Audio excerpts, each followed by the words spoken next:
Break के बाद आपका स्वागत है। खबरों में रुख कर लेते हैं राजधानी भोपाल की ओर। राजधानी भोपाल के भेल कार्यरत समस्त वर्कर्स कॉन्ट्रैक्ट ठेका श्रमिकों द्वारा अपनी ज्वलंत समस्याओं को लेकर लंबे समय से भेल प्रबंधन से मांग की जा रही है।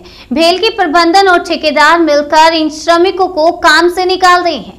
रोजाना श्रमिकों को डराया धमकाया जा रहा है। कई श्रमिकों का भुगतान तक महीनों से नहीं किया गया है। श्रमिकों को ना तो समय पर वेतन दिया जा रहा है और साथ ही वेतन में अवैधानिक कटौती की जा रही है। इसी के साथ वर्कर्स कॉन्ट्रैक्ट ठेका श्रमिकों का वेतन भी 1500 से 2000 रुपए प्रतिमाह कम कर दिया गया है। रोजाना श्रमिकों को डराया धमकाया जा रहा है। हद ये है कि कई श्रमिकों का भुगतान तक महीनों से नहीं किया गया है।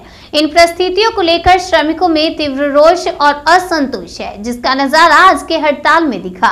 हजारों श्रमिक सुबह से ही प्रदर्शन कर रहे हैं। श्रमिकों ने भेल प्रबंधन के श्रमिक विरोधी व तानाशाही रवैये की तीखी आलोचना की। भेल के फाउंड्री गेट नंबर 5 के सामने अपनी मांगों को लेकर पुतला भी जलाया और नारेबाजी भी की। आज सुबह से ही श्रमिकों का हजारों की तादाद में हुजूम उमड़ पड़ा।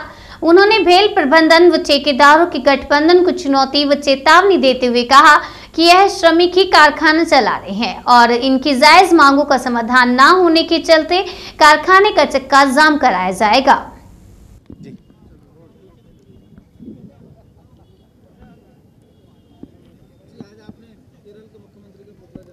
जी, हमने केरल के मुख्यमंत्री पिनराई विजयन का पुतला दहन कार्य किया है और ऐसे ही आज पूरे मध्य प्रदेश के संगठनात्मक दृष्टि से हमारे 57 जिले हैं। सभी जिलों में और कई तहसील स्थानों पर इनका पुतला दहन किया जा रहा है।